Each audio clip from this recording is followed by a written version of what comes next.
Yo, salut tout le monde, j'espère que vous allez bien. Aujourd'hui, on se retrouve pour un nouveau concept. Vous m'envoyez vos startups, je les critique, on passe du bon temps, on apprend des choses, on partage. Bon esprit, allez, c'est parti.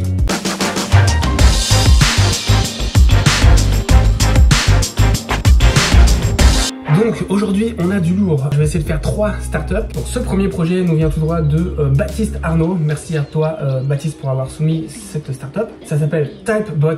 Créez votre premier chatbot no code. Le no code, ça c'est vraiment le truc un peu à la mode. Il y a beaucoup de potentiel là-dedans, donc je suis assez curieux de voir ce que ça va donner. Je regarde un peu l'illustration ici et bienvenue sur Typebot. Quel est votre prénom? Audrey. Super Audrey, on s'appelle. Je dirais qu'en termes de message ici, la conversation qu'on montre, c'est pas forcément la plus appropriée selon moi. La conversation, elle est un petit peu vague, on sait pas trop si le gars ici, il veut choper le numéro de la fille, est-ce que c'est un truc de rencontre ou autre. Personnellement, je pense que ce serait plus pertinent de choisir une industrie ou quelque chose. Et je pense que tes visiteurs, ils vont être assez intelligents pour comprendre que c'est un exemple et ils pourront facilement extrapoler à leur propre domaine. Bon, je continue un petit peu, je scrolle voir ce qui se passe par ici, moderniser votre discussion avec votre audience.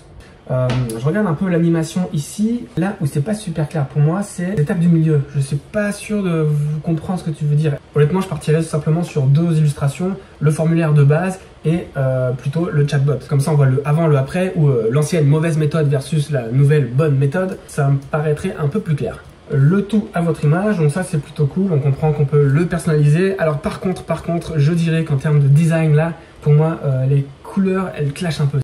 C'est pas super clean et surtout les chatbots ici sont très larges. J'aurais presque l'impression que si moi j'installe ce bot sur mon site à moi, je vais avoir une espèce de grosse fenêtre qui va prendre tout l'espace de mon site web. Alors, on va faire une petite tentative et on va voir si on peut créer un petit typebot. Créer un nouveau typebot. Mon chatbot. Ajouter une question, partager, résultat. Déjà ça c'est clair, je trouve. On édite, on partage, on récupère les résultats. Ça marche très bien. Choisissez le type de question. Réponse courte. Réponse longue, choix multiple. Donc, ma première question. Réponse, choix multiple. Choisir une réponse. Réponse A. La réponse D. La réponse D. Je suppose que ça c'est pour le design.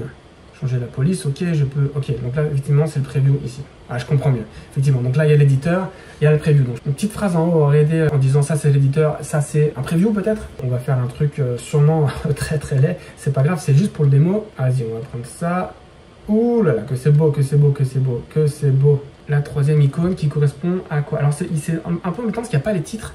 Donc là, je comprends que là j'édite, là je comprends que c'est le design. Là pour le coup, le cerveau, c'est un cerveau. Hein. Je suis pas certain de savoir ce que c'est. Je pense qu'un petit titre là, ce serait bien en fait. Je peux aller dans partager. Ça, je peux copier mon bot. Et le résultat, en copiant l'URL, c'est mon bot. Donc ma première question, si je réponds yo, théoriquement, je passe à la 2e question. Très bien. Allez, on va prendre réponse B et envoyer. Voilà, on va aller voir les résultats. Et effectivement, je vois bien que j'ai un résultat. Yo, c'est ça que j'ai mis, réponse B, parfait. Donc voilà, je pense qu'on a fait le tour. L'idée est plutôt sympa, c'est une alternative à tous les outils qui nous permettent de construire des formulaires en ligne. On voit que ça reste un produit assez nouveau. J'espère que cette petite session t'aura donné quelques éléments à améliorer peut-être. Celle-ci, les amis, ça va être quelque chose de vraiment très original. Il s'agit d'un site de vente de fourmis. Oui, on trouve vraiment de tout sur internet. En tout cas, je trouve ça super original. C'est un monde que je ne connais pas du tout. Et ça va me faire plaisir de regarder un peu comment ça marche. J'imagine que ça tourne sur du Shopify ou du WooCommerce. D'ailleurs, on va regarder, je ne sais pas si vous connaissez cette petite extension qui s'appelle What Runs.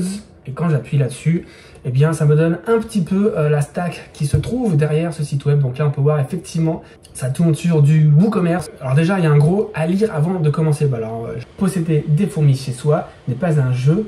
Et elle mérite le respect comme n'importe quel être vivant. Nous vous recommandons vivement de vous être renseigné longuement sur l'espèce que vous choisirez. Je regarde un petit peu, on va aller voir une fourmi en particulier, par exemple celle-ci là, la vache elle a l'air énorme. La Camponotus Pixius 2020. Elle a carrément l'année sur les fourmis, c'est assez marrant. Donc 20 €, une gine seule ou avec 5 ou 10 ouvrières. Ah, fiche technique, très bien, très bien. Alimentation, insectes et liquides sucrés. Donc c'est bien, on a un petit peu toutes les infos, c'est très bien, ça me donne une bonne idée. Donc je vais retourner un peu au niveau du menu et voir un petit peu ce qu'il y avait. Donc il y a toutes les espèces de fourmis, donc ça très bien. Ensuite il y a les accessoires. Donc d'accord, c'est à ça que ça ressemble, donc on peut vraiment voir à travers. Ça aurait été vraiment cool de pouvoir voir à quoi ça ressemble avec des fourmis à l'intérieur. S'il y en a beaucoup ou un petit peu, puis comment elle se déplace, même en vidéo ça aurait été super cool. Alors là pour le coup je trouve ça un peu léger en description, puis ça aurait été cool aussi de voir un peu tous les produits associés à ça, que ce soit les accessoires, mais aussi peut-être même les espèces de fourmis qui pourraient habiter dans ce petit nid. Donc ça c'est cool, 5% de réduction à partir de 2 produits. Bah, alors là je dirais pour le coup 5% c'est pas énorme. Pourquoi plutôt pas faire quelque chose de, j'en sais moins, 15% de réduction ou 10% de réduction sur 3 produits. Tu peux augmenter le nombre de produits, mais parce que 5% ça fera pas une grosse différence ni pour toi ni pour ton client à mon avis. Donc on va cliquer d'ailleurs, voir ce que ça donne. Oups. Alors on dirait que tu as un petit problème sur ton lien. Je pense simplement que tu n'as pas le bon lien. Hein. Oui, effectivement, il te manque carrément ton nom de domaine. Là. Donc en fait, ce serait ça, /promotion. Voilà, là on a écrit promotion. Petite chose à corriger, franchement le site est très propre, c'est assez clair, il y a les infos intéressantes, c'est du bon boulot, j'espère que ça marche pour toi. S'il y a une chose que je dirais, c'est un peu intimidant parce que d'une part j'ai aucune connaissance des espèces, j'ai aucune connaissance du matériel qu'il faut, etc. Et ça je dirais c'est le côté qui manquerait un petit peu sur ton site, avoir comme un petit guide pour les débutants, ceux qui connaissent rien, ça va me guider à savoir quelle colonie avoir, quel matériel avoir. D'ailleurs tu pourras même avoir un guide pour votre premier achat, on vous offre un petit guide. J'ai pu remarquer que tu n'avais pas d'icône YouTube nulle part. Ça par contre pour le coup ce serait super cool si tu avais une chaîne YouTube parce que ça permettrait de voir un peu comment ça marche, comment toi t'installes le matériel, comment tu les nourris. Ça fait la promotion de ton site, tu peux faire grandir ta communauté. Bref, les autres, qu'est-ce que vous en pensez quoi? Chaîne YouTube ou pas chaîne YouTube?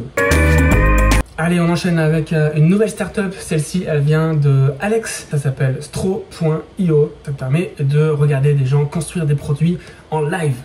Donc, on va commencer par faire un petit tour d'horizon de cette jolie page, hein, il faut le dire ce qui est, c'est plutôt clean, il y a de la personnalité. Je dois dire que le nom de domaine est aussi très très cool, honnêtement c'est vraiment, tu as chopé un bon nom de domaine là, un mélange un peu entre stream, flow, c'est une belle combinaison, bien joué pour ça. Stro is the best place to watch designers, developers and makers sharing their creativity by building applications or games. Et le côté, le bouton live comme ça, j'adore, c'est vraiment c'est ultra intuitif. Je vois un petit peu les frameworks de dev ici, Laravel, React pour tout ce qui est web dev, Figma pour le design, Unity pour le game development. Déjà rien que voir ça, je sais que je suis dans le bon endroit en tant que dev, développeur, etc.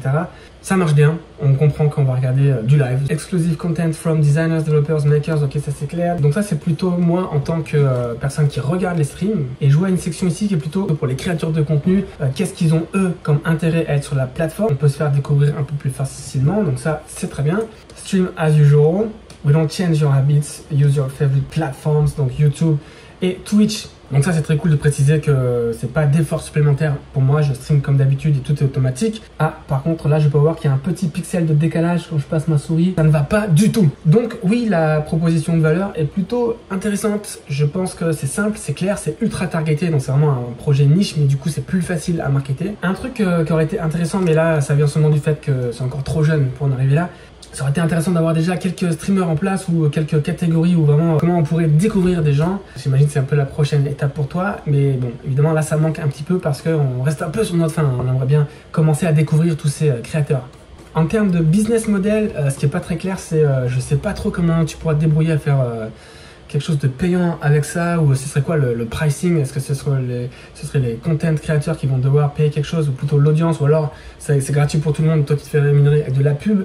C'est plus ce côté-là, moi, que j'ai un peu de mal à voir comment tu vas pouvoir te dépatouiller avec ça. En tout cas, je trouve que le projet est super cool. J'espère que tu vas avoir de l'intérêt, j'espère que tu vas avoir du feedback ou des gens intéressés pour commencer à construire quelque chose. C'est un beau petit début, c'est prometteur pour la suite. Are you with us? Oui, allez, je sign up parce que franchement, ton projet, il me plaît.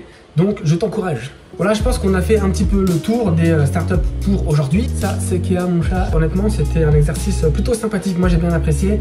Je ne sais pas à quel point ça va aider ces créateurs de projets. Je ne sais pas à quel point ça va vous plaire. En tout cas, ce qui est sûr, je le répète, c'est que ce serait vraiment cool si vous aussi, vous apportez vos propres feedbacks, vos propres suggestions, vos propres idées pour que tout le monde puisse en profiter.